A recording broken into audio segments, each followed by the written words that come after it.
Welcome to GitHub Repositories.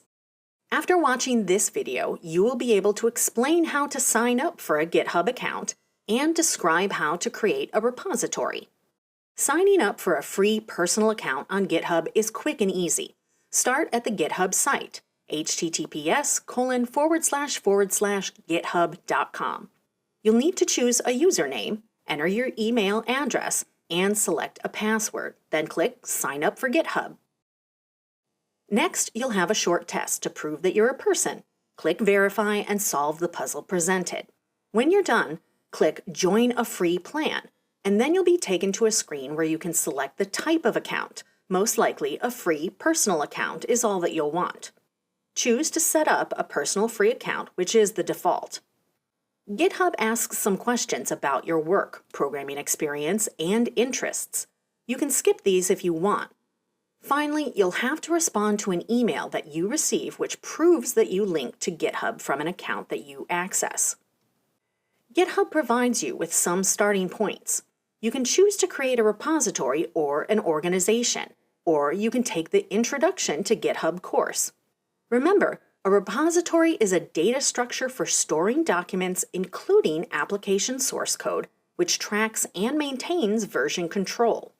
An organization is a collection of user accounts that owns repositories. Organizations have one or more owners who have administrative privileges for the organization. Or you can skip this for now and get straight to work. GitHub provides many resources to help you work efficiently. When you have time, read the GitHub guide. The heart of a Git-based project is the repository. This contains all your code and the related artifacts, including things like a README file to describe the purpose of the project, a license to express the ways in which people can use your code, etc. You can also make your repository private, only available to people with accounts that have permission to see it, or public, searchable and seen by everyone. When you create your repository, you'll notice that it has a number of tabs and is open to the Code tab. Code. This is where all the source files reside. Git was initially created as a source code repository, and now all sorts of files end up in here. If you created a README and/or license, that's all that's here right now. Issues. As you can imagine, you can track and plan with tools such as Issues that lists all open items against your project base. Pull requests. This is part of the mechanism for collaborating with other users.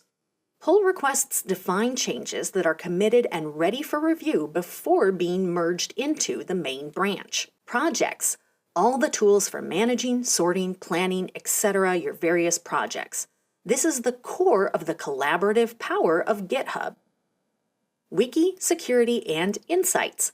Often left for more advanced users, these tools provide a communication base to the external user community. Settings. GitHub allows for a lot of personalization, including changing the name of your repository and controlling access.